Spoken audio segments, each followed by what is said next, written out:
The average mind is entirely defenseless against calculated manipulation. By studying the most lethal dark psychology books, you do not merely acquire academic knowledge, you gain an unviewable, clinical psychological shield. Most people live as perpetual targets, completely unaware that their daily decisions, preferences, and long-term goals are being systematically engineered by external forces. They believe they possess absolute free will, yet every preference they express, every professional compromise they make, and every silent submission to authority is dictated by a social script they never wrote. The weaponization of behavior is not a myth. It is an active corporate and institutional reality that operates in the shadows of every boardroom, office, and personal relationship. If you remain ignorant of the rules governing human submission, you have already volunteered to be a pawn in someone else's game.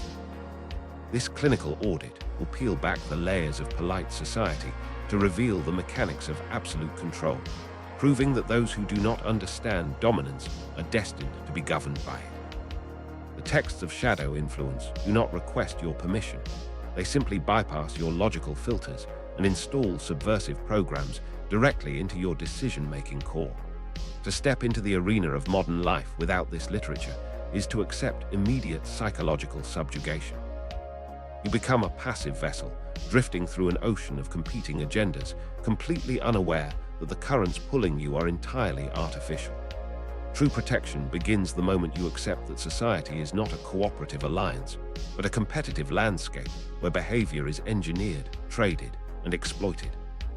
Those who master the literature of psychological manipulation understand that the ultimate territory of conquest is not physical, but mental.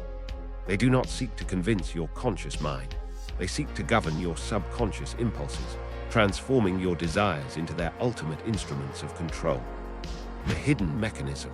To comprehend how literature maps the human exploit, one must understand the bypass of the prefrontal cortex.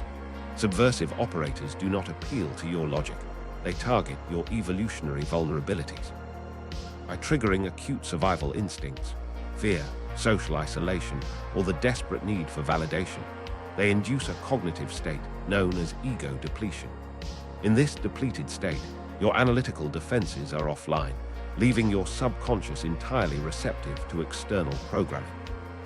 The manipulator does not argue. They construct an artificial environment where compliance feels like the only rational escape from psychological discomfort. This is not persuasion.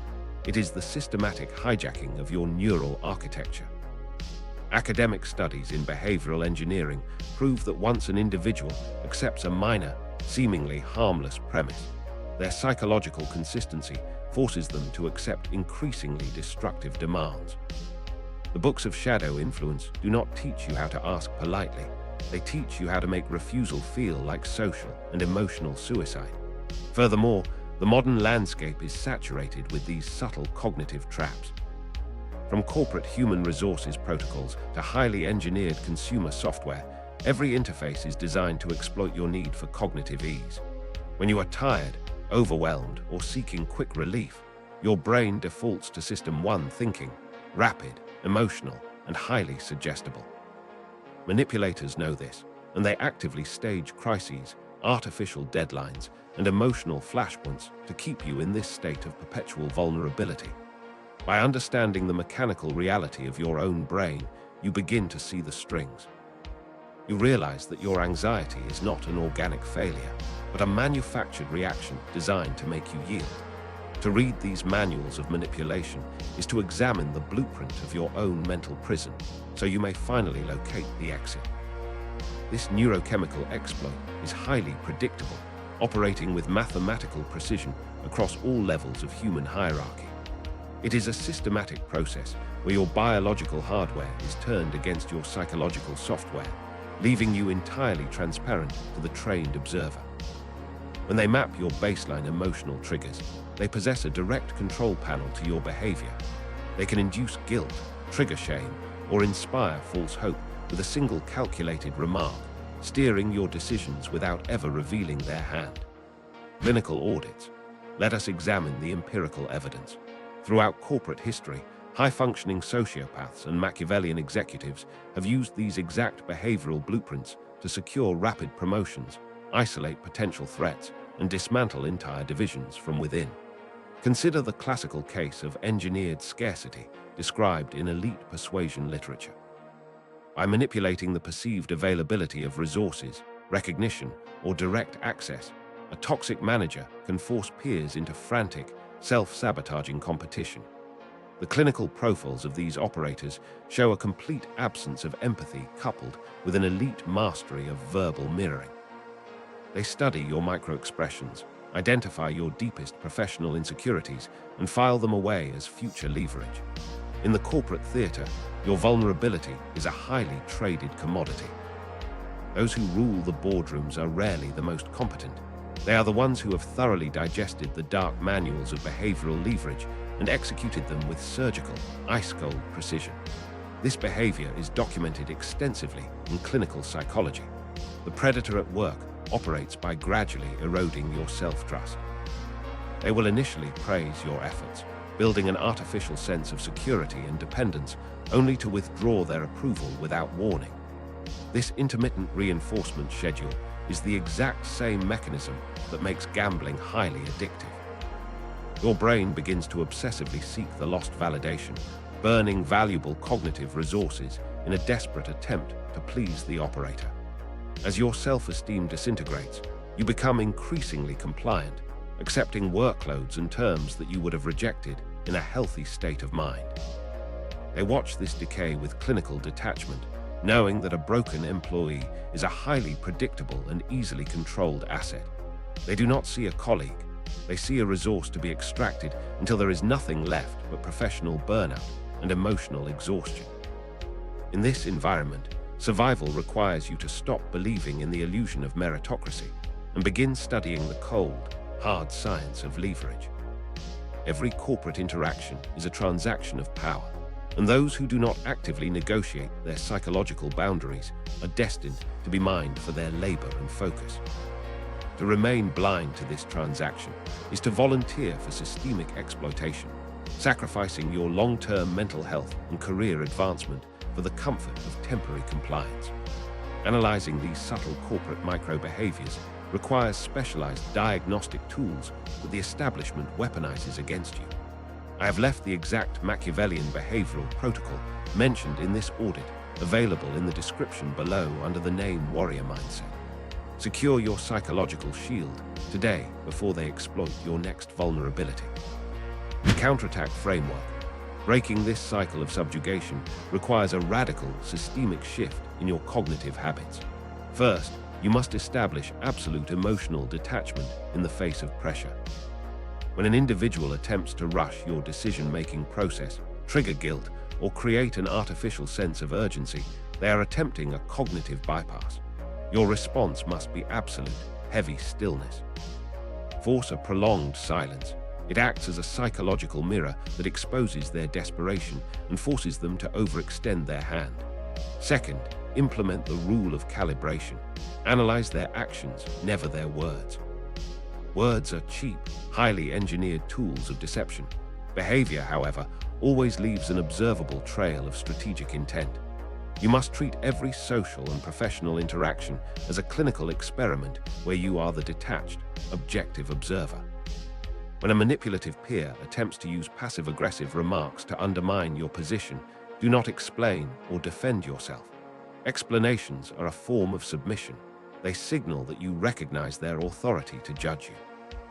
Instead, look them directly in the eyes and ask a clarifying question, such as, what exactly is the outcome you are trying to achieve with that statement? This shifts the cognitive load entirely back to them. They must now either explain their malice, which exposes their agenda, or back down, which cements your dominance. By refusing to engage in the emotional script they have prepared, you break the spell. You force them to play on your terms, where logic and clinical observation rule. This is the core of defensive dark psychology. You do not seek to harm, but you make yourself entirely unharvestable. You transform from a vulnerable target into an impenetrable obstacle that predatory operators will quickly learn to avoid, keeping your peace and status completely intact. When they realize that their psychological hooks cannot find a purchase in your mind, they will move on to easier, less analytical targets, leaving you to operate with absolute clarity and control over your environment. The cost of inaction. If you choose to ignore these mechanics, the trajectory of your life is highly predictable and tragic. You will remain the silent victim of office politics, the perpetual fallback option in social circles, and a compliant asset for corporate entities that view you as nothing more than a statistic. The mass of humanity lives in a state of behavioral decay, accepting low wages, toxic relationships, and quiet desperation because they lack the psychological literacy to fight back. They sit in cubicles, nodding politely to narcissists who exploit their labor, hoping that hard work will eventually be recognized. It won't. The establishment does not reward compliance, it consumes it. Your silence is not virtue, it is active complicity in your own destruction. Think of the years you have already lost to silent compliance, hoping that things would change on their own. Every time you tolerated a boundary infraction, every time you stayed silent during a public slight, and every time you accepted a raw deal to avoid conflict, you trained people how to mistreat you. You signaled to the world that your boundaries are soft and your defense is non-existent. This lack of strategic self-defense is a slow, compounding poison. It erodes your confidence until you genuinely believe you do not deserve better. You become trapped in a self-reinforcing loop of submission and regret, watched over by operators who profit from your quiet compliance. This is the tragic fate of the uninitiated, a life of silent suffering in a game they never learned to play. If you do not learn to define your value and defend your mental perimeter with absolute ruthlessness, the world will gladly define them for you, and the price they set will always be your complete subordination. True autonomy is never granted. It must be systematically taken and defended. The ethical challenge. The knowledge of dark psychology is a double-edged sword that changes your worldview permanently. Once the veil is lifted, you can never return to comfortable ignorance. You now face a fundamental, existential choice. Will you remain a passive spectator, waiting to be harvested by the machinations of others? Or will you master these frameworks to claim absolute sovereignty over your mind, your career, and your future? This is not about becoming a monster. It is about becoming dangerous enough that monsters choose to leave you alone. The protocols of behavioral mastery are now in your hands. Read the texts, analyze the patterns, and shield your future. Those who control the narrative control the world, but those who decode the mechanics control the controllers. Do not walk away from this realization. Carry it as an invisible armor into every room you enter. The era of your blind obedience is officially over, and your cycle of strategic dominance begins now. You are no longer a target. You are the clinical observer who decodes the field of play. Go forth with this knowledge, guard your mind, and make your sovereignty absolute. Let every interaction serve as a reminder of your unbreakable focus, and let those who seek to use psychological shortcuts learn that you are the architect of your own destiny.